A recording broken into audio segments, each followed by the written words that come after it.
All right, Lawson line coming to you from Southern California here. Happy Friday. Everybody loves Friday. 3:44 in the afternoon. It is March 1st, 2019. All right. Trump just left Vietnam with the Trump-Kim summit. If you read the headline news, probably 99% of them are negative. Here's one from NPR.com. Failed. Trump's failed North Korea talks. All right, here's one from the New York Times. Trump talks with Kim Jong-un. It's a collapse. Right? The talks collapse and both sides point fingers. What the?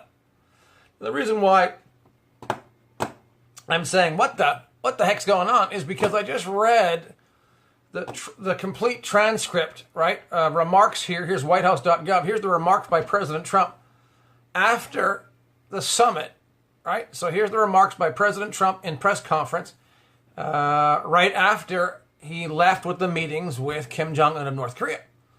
And I just spent the time reading the Q&A session, question and answers, and Mr. President Trump's speech.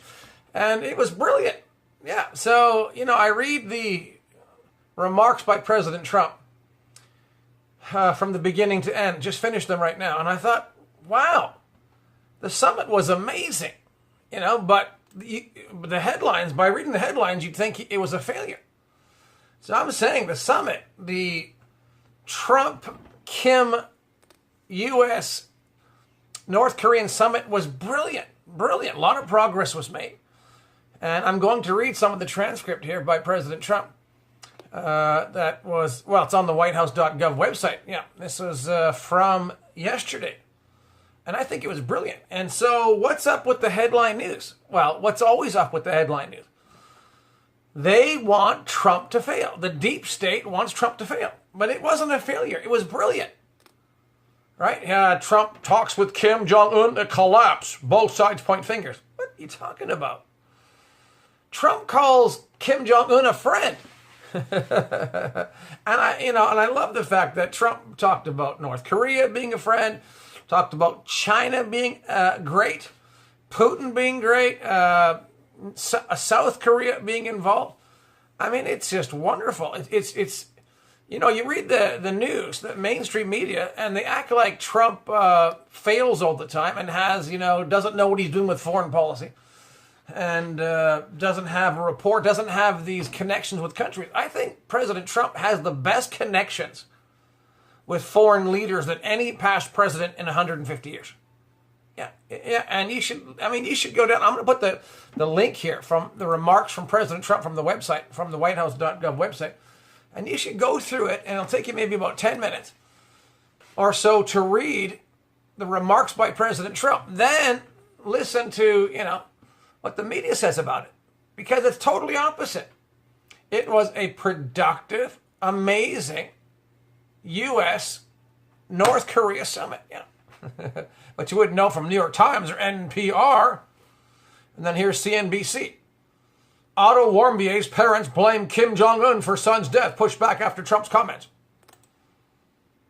Trump just said that Kim Jong-un didn't know what was going on in that labor camp with Otto Warmbier. Yeah. Here's one, New York Times, 8 hours ago. Failed Hanoi meeting, right? Failed Vietnam meeting. Failed? What are you talking about? When has a U.S. president been this successful with dialogue with North Korea? But New York Times, they can't give any benefit. Yeah. And I love the fact that in these comments that President Trump made yesterday, he said, why is everybody talking about Cohen, the legal case with Cohen? He said that they should have done the whole questioning with Cohen, Trump's former, one of his lawyers in the past. They should have done it a week or two in advance, not during the summit. It was a shame, and I agree. Here's a nationalreview.com.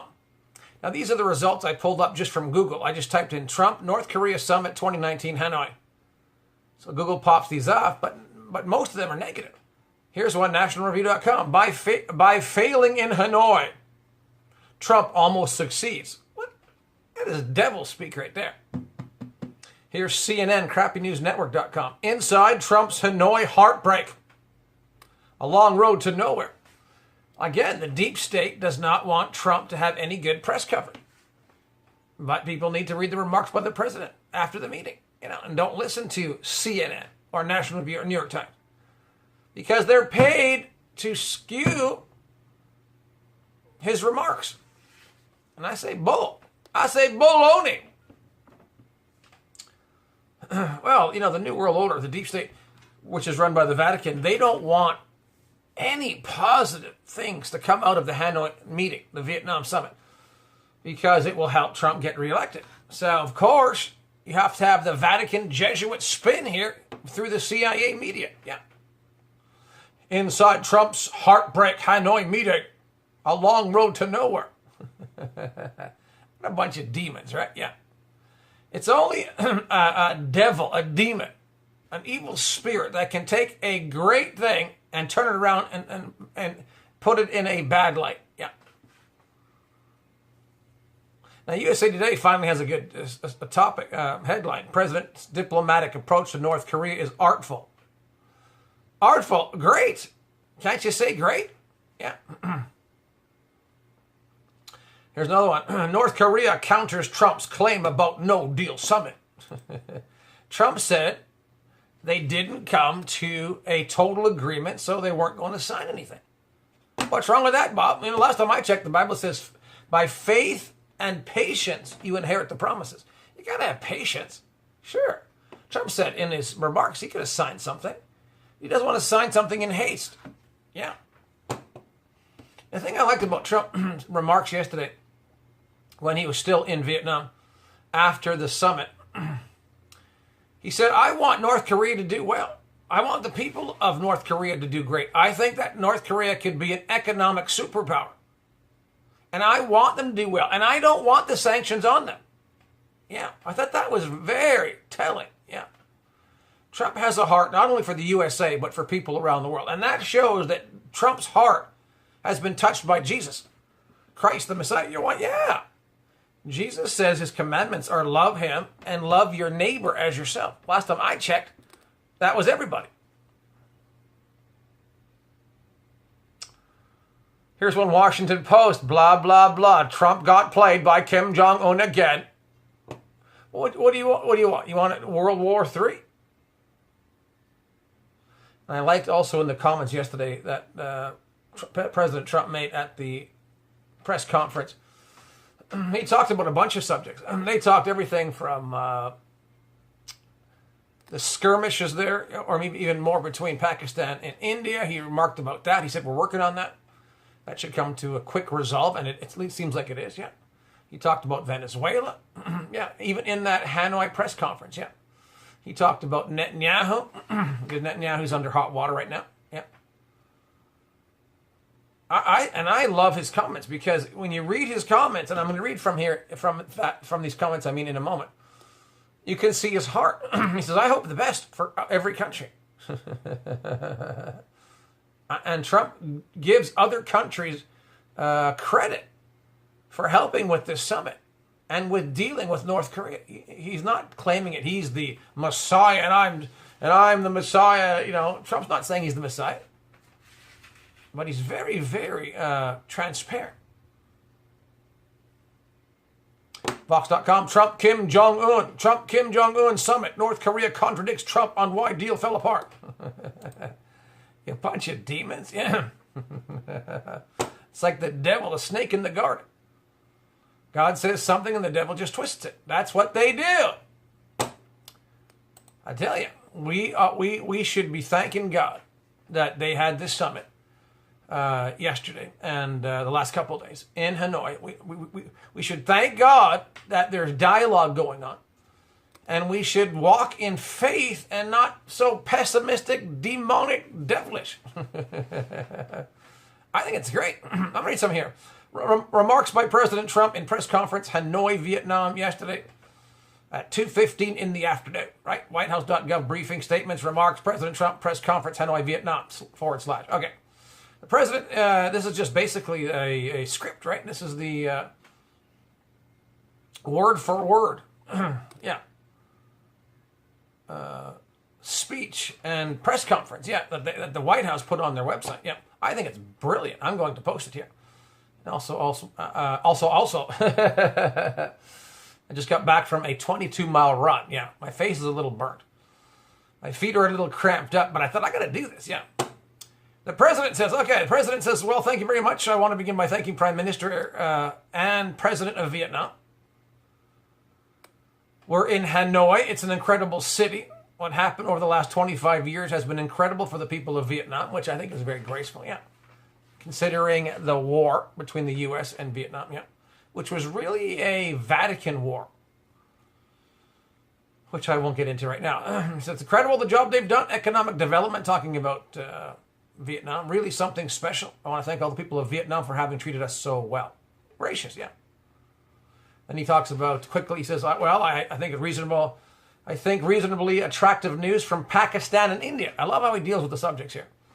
They've been going at it, and we've been involved in trying to have them stop. And we have some reasonable, decent news. I think hopefully that's going to be coming to an end.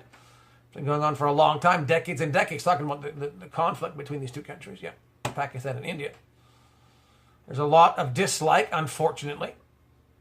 So we've been in the middle, trying to help them both out and see if we can get some organization and some peace. I love it. The Vatican wants war wherever they can get it. They want it on the Korean Peninsula. That's not working. They want it in Syria and with ISIS and trying to spark a war between Russia and the U.S. That's not working. They want us to spark a war in Venezuela with Russia and the U.S. That's not really working either. They want to spark a war. Let's try it in Pakistan and India. Let's try it.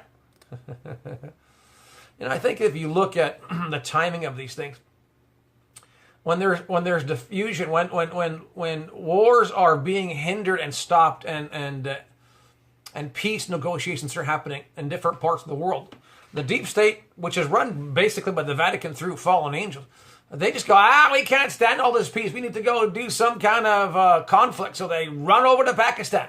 They run over to India and they say, come on, let's have some war right here. It's like you got to go putting out these fires. Seriously, this is what happens in the spiritual realm, destroying spirits. This is my Bible verse of the day from yesterday. Yeah. If you want to see all my Bible blog verses of the day, go to my website, daryllawson.com or daryllawsonlive.com. All right. I think Trump's understanding is brilliant. So they've been going at it for a long time. But we want peace. He says, and I think probably that's going to be happening. Peace, peace, peace. Then he talks about Venezuela. We have Venezuela, as you know. We've been very much in the news, and we are sending supplies, which I think is kind of bizarre. I think his intelligence agencies are not giving Trump the full message of what's going on in Venezuela. And why is it that they're sending supplies now when they didn't send them before? Or if they did send them before, how come we didn't hear about it? I'm very, very suspicious of the CIA's supplies being sent to Venezuela. And so is Venezuela, by the way. But Trump's learning. His supplies are getting through a little bit more. It's not easy. He says it's hard to believe someone would say, let's not do it. Well, President of Venezuela doesn't trust the supplies coming from the States, which is probably a good reason, because I think the supplies are filled with CIA equipment and stuff to try to cause an upheaval, a government overthrow. Yeah. But Trump says, well, we're sending a lot of supplies to Venezuela. People are starving to death, and you would really think that the man in charge currently would let those supplies get through. It's not that simple. Trump thinks it is, but I think he's getting bad intel about Venezuela. What Trump needs to do with Venezuela is talk and dialogue with Venezuela like he's doing with North Korea. If you can dialogue with North Korea, you can dialogue with Venezuela. Hello, knock, knock, McFly. Man, I need to be I would love to be Secretary of State. Yeah. You need born-again, spirit-filled people that have a spirit of wisdom and understanding and discernment. Mike Pompeo is like little baby Mike Pompeo, No disrespect, but that's what it is. He's still plugged into the Matrix, by the way. So we're getting to some of the cities in Venezuela, et cetera, et cetera, et cetera. It's not an easy job. It's very difficult, actually. On North Korea, we just left Chairman Kim, and this is brilliant. We had, I think, that's what he said. We had a very productive time. Yeah. We thought, and I thought, and Secretary Pompeo felt that it wasn't a good thing to be signing anything right now. But we just literally left. We spent pretty much all day with Kim Jong-un. Listen what he says. He's quite a guy and quite a character. And I think our relationship is very strong. Yeah. Well, how come they're not talking about that? But at this time, we had some options. And at this time, we decided not to do any of the options. And we'll see where that goes. We had a very interesting 2 days. And I think actually it was very productive 2 days. Well, that's what I'm going to stick with. Yeah, sure. So optimistic and so being in faith. I love this guy. He said, sometimes you have to walk away. And this is one of those times. And then he asked Mike Pompeo, Secretary of State, to talk a little bit. So Pompeo blurps up here. He says, we have been working our teams with the North Koreans for weeks to try to develop a path forward for the big steps. Yeah. A big step along the way. What do you say? A big step along the way towards what the two leaders had agreed to back in Singapore in June of last year. So he's saying there's progress. But he says, we made real progress. He said, and indeed, we made even more progress when the two leaders met over the last 24 to 36 hours. Talking about Trump and Kim. So unfortunately, we didn't get all the way. We didn't get to something that ultimately made sense for the U.S. I think Chairman Kim was hopeful that we would. We asked him to do more. He was unprepared to do that. Well, Kim wants the sanctions lifted. And I think Kim, he's dialoguing with the U.S., which I think is brilliant. Kim has been scared, in my estimation, of the CIA and the New World Order working through the U.S. and intelligence agencies and rogue agencies, which is the Pentagon and the CIA, et cetera, destroying this country. So Kim Jong-un, in my estimation, has been nervous. I want nukes because I don't want to be invaded like you invaded Libya. Right? For the Vatican. I don't want to be invaded like you invaded Iraq for the Vatican. But people don't talk about that, but I do. Yeah. So Pompeo says, but I'm still optimistic. I'm hopeful that the teams will get back together in the days and weeks ahead and continue to work out what's a very complex problem. Pompeo goes on to say, well, we said from the beginning this would take time. Yeah. Our teams have gotten to know each other better. We know what the limits are. Yeah. I think as we continue to work on this in the days and weeks ahead, we can make progress so we can ultimately achieve what it is that the world wants, which is to denuclearize North Korea. Vietnam has had a war with the U.S. and doesn't have nuclear weapons, but has a great dialogue and is increasing in its economic activity. Japan was part of World War II against the U.S. and other countries, and yet Japan and the U.S. are buddies. Germany. The U.S. was fighting Germany in World War II, and yet we're all allies and buds now, and World War I. And by the way, Russia helped the U.S. fight the Nazis in World War II. Yeah. Hello.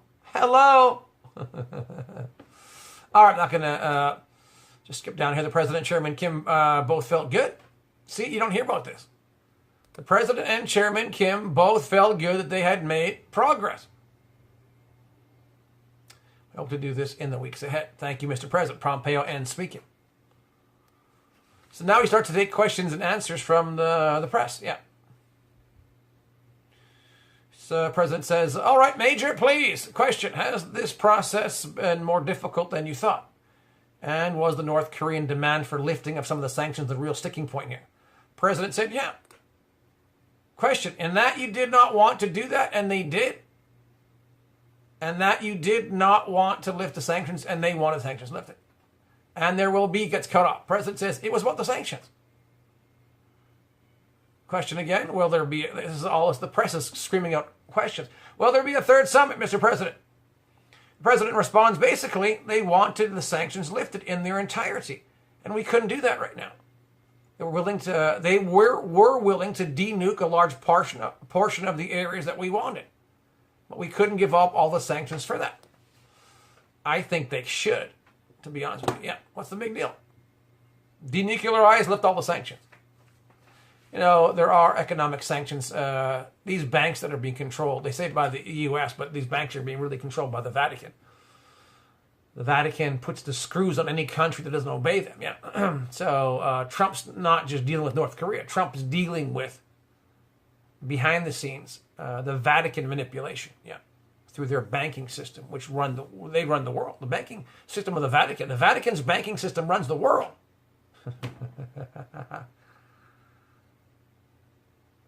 So he says, well, we'll continue to work and we'll see.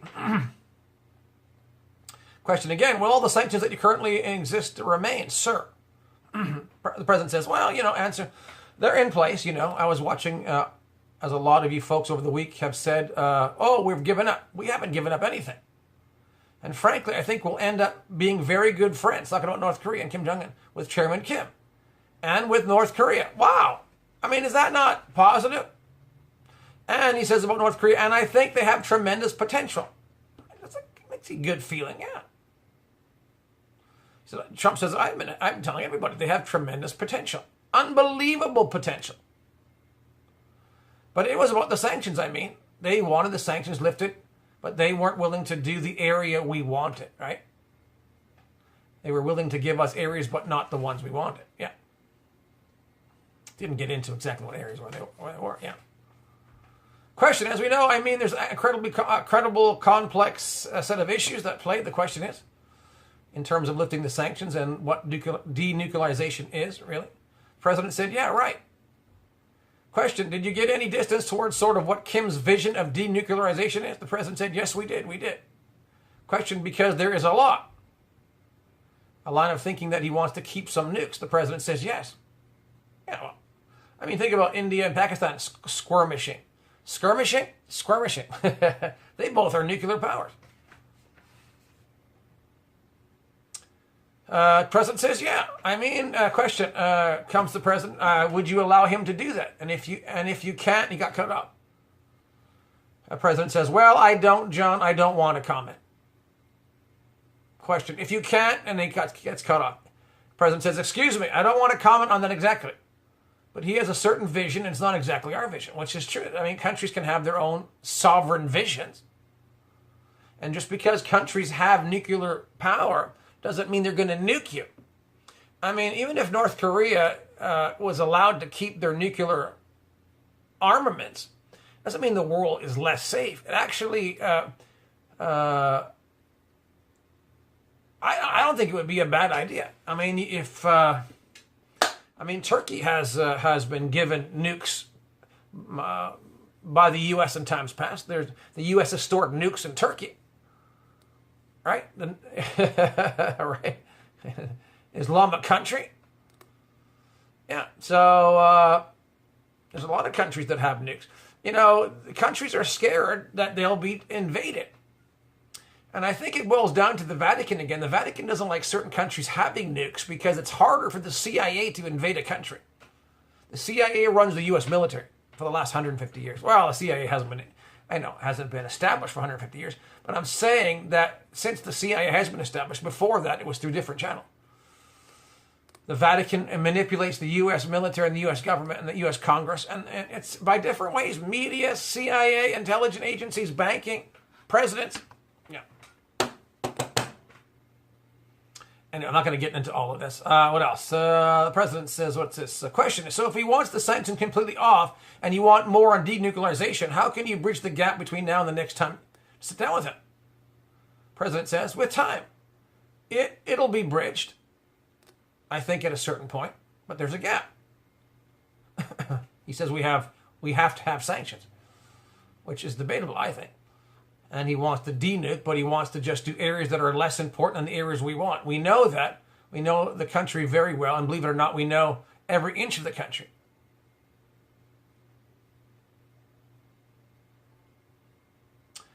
Here's a question. Mr. President, thank you. Mr. Secretary, good to see you. Mr. President, if you could elaborate a little bit more. We have some history. President Reagan walked away in Reykjavik. He got a lot of condemnation at the time, and it ended up working out very well in the end for the U.S. So I love that question because past presidents walked away from negotiations, and it worked out well. Was this mostly your decision, or And what message would you want to send Chairman Kim as he's listening to this press conference about the future of your relationship? President responds, well, Sean, I don't want to say it was my decision, because what purpose is that? So Trump is humbling himself and saying, hey, this is a joint effort. So I want to keep the relationship, and we will keep the relationship, and we'll see what happens. He says, but as you know, we got our hostages back. There's no more testing.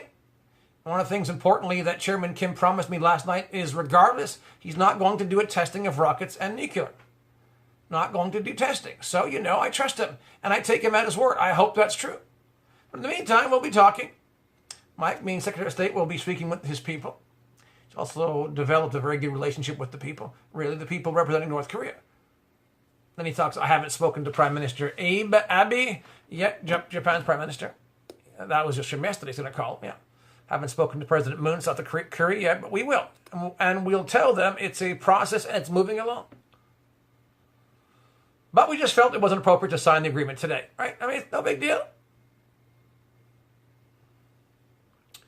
Another question the president answered. He said the question was, first, did you learn anything about Chairman Kim? And secondly, of course, while this was going on, the drama back in Washington, your former lawyer, Michael Cohen, who worked for you for 10 years, his office right next to yours, he called you a liar and a racist. What's your response? Well, the president responds, well, it's incorrect. And it's very interesting because I tried to watch as much as I could here. Wasn't able to watch too much because I've been a little busy. But he says, I think having a fake hearing like that, he's talking about the Michael Cohen hearing, he calls it a fake hearing, which is brilliant. And having it in the middle of this very important summit is really a terrible thing. That's what I said. So they could have made it 2 days later, a week later, which would have been better. Having this, circus, really, having it during this very important summit is sort of incredible. And he lied a lot. He says, but it was very interesting because he didn't lie about one thing. He said there was no collusion with a Russian hoax. With the Russian hoax, yeah. Trump says, I wonder why he didn't lie about that too. Because he lied about everything else. He could have gone out and lied 100%, but he lied 95%. Which I think is hilarious. You look at this whole hoax, I call it the Russian witch hunt, and now add the word hoax. So he says it's a very, very bad thing for our country. He says, we'll see what happens, but it's very shameful, I think. Now people are scrambling to get a question in, blah, blah, blah, blah, blah. What does he say here? Thank you, Mr. President. Question is Jane Tung, PH from something TV. That was the atmosphere. What was the atmosphere like when you walked away from the negotiation table? President said, I think it was very good and very friendly. But that's not what the headlines are saying. He says, this is what President Trump said, this wasn't a walk away, like you get up and walk out. He says, this was very friendly. But that's not what the headlines are saying. He said, we shook hands, There's a warmth that we've had, and I hope it stays, and I think it will. He says, but we are, we're positioned to do something very special, the president continues to say. Very special. This has been going on for many decades. This isn't me, This should have been solved during the presidential runs before. And, people talked about it. They never did anything, meaning past presidents, U.S. presidents. Trump says, I get a kick out of so many people from past administrations telling me how to negotiate. When they were in power, they didn't do anything. He says, but I think the relationship was very warm, and we walked away. It was a very friendly time. Walk, yeah. Pompeo jumps in and says, yeah, I agree. I talk with my counterparts as well. We hope we can do more. We can build on this. Yeah, so, yeah. Even Pompeo says, we certainly are closer today than we were 36 hours ago. And we were closer than we were a month or two before that, so progress was made. Question again for Trump. May I add, you and Chairman Kim are from very different political systems. You are from different generations. And what do you find, about that? President said, it's a very different system. I would say that's true. Question, how do you find you guys things in common? How do you find the atmosphere? The president answered, well, we just like each other. I mean, we have a good relationship. Yeah, it's a totally different system, to put it mildly, but we like each other. A good relationship.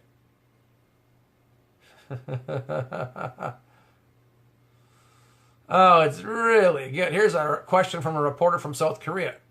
I'm a reporter from South Korea. Question, and I appreciate your effort to advance denuclearization in the Korean Peninsula. Yeah, because the Korean people don't want any kind of nukes going off on their peninsula. So the question from the South Korean reporter, and could you elaborate on the options and various ways that you discussed with Chairman Kim to advance denuclearization? Could you specify? Trump says, answer, we discussed it many ways. And the denuclearization is very important. It's very important. It's a very important word. He says, goes on to say, I think he's Kim Jong-un, referring to him, he's got a chance to have one of the most successful countries rapidly on the earth. Talking about North Korea, incredible country. Speaking about North Korea, incredible location. He says, you're right, North Korea. Speaking about North Korea, you're right there between. If you think of it, you have one side Russia, China, other side you have South Korea. You're surrounded by water, among the most beautiful shorelines in the world. Nice things to say about North Korea, yeah. He says Trump goes on to say there's a tremendous potential in North Korea. And I think he's going to lead it into a very important thing economically. So he's giving positive words for Kim Jong-un. Trump finishes by saying, I think it's going to be an absolute economic power. Oh, wait! Anyways, I'm not going to read it all, but I'm just saying, I read to this. It's a lot longer. I mean, it's probably another 10 minutes of questions and answers, but it is brilliant. And I just wanted to say the deep state, New World Order media and people and politicians and headlines and the Vatican-run media and CIA Jesuit outlets, they want Trump to fail. It was a very positive, wonderful, amazing summit. And just because everything wasn't accomplished in the second summit here doesn't mean that it was a failure. So I'm just standing up and saying it was brilliant. We should thank God for it. We should be praying that the will of the Lord be done for another one or so, whatever it needs to happen. Yeah, we need to be praying not only for the U.S. but for North Korea. We got to pray for North Korea. Don't just pray for South Korea. Pray for North Korea. Pray for Russia. Pray for China. Pray for Pakistan. Pray for India. Don't take sides. Pray for Venezuela. Right? Pray for the nations. I think people have their favorite countries, right? Not only pray for Israel, but pray for the Palestinians as well.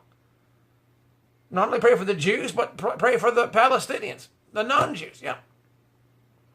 Pray for all the Muslims. Pray for all the Buddhists. Pray for every country, the Hindus. I never take sides. I always just say, hey, the Bible says, love God with everything and love your neighbor as yourself. And if we teach that, this is the will of God for the planet. And if that's in our heart, our present, our past, and our future will all be molded into beautiful things. Thank you for a great summit that Trump had there in Hanoi, Vietnam with North Korea. We continue that your progress would be made. Whatever you want to happen will happen. Continue their kingdom come and your will be done on earth, the whole planet as it is in heaven. For every nation, every people. In Jesus' name, Father, by your Spirit, amen. All right. lawsonlive.com is my website. I have thousands upon thousands of videos you can listen to. People from around the world, every country of the world that are tapping into my videos online, whether on YouTube or Facebook. Thousands of videos, millions upon millions and millions of people have been watching them, yeah. I get the analytics from YouTube, et cetera, yeah, and they tell me where the videos are being listened to and how many people are listening to them every week, month, year, yeah. And it's amazing. Jesus Christ, the Messiah, is about to return. You got to get ready. Jesus washed my sins away, fill me with your Holy Spirit. Get in the Bible, read it, and do it. Watch my videos and pass the information on. We don't have much time. Okay, darylawsonlive.com. I'm out of here. I'm going to have to probably take a break and probably maybe do another show here in a moment. Have a great weekend. March 1st, 2019, if you're watching this today. Have a great weekend. The best is yet to come. Jesus Christ is about to return. Get born again. Get Spirit-filled. Stay born again. Stay Spirit-filled. Be ready for the Lord's return. And then, of course, the Great Tribulation happens, and then the Battle of Armageddon, and then the Lord returns to Jerusalem to set up his kingdom. All right, great time if you're born again, Spirit-filled. All right, I love you. I will see you later. Go to my website. Thanks for your prayers and financial donations. I do have a PayPal donation button there. God will bless you for it. Malachi chapter 3, verses 8 to 12. I love you. See you later. DarylLawson.com. Bye for now.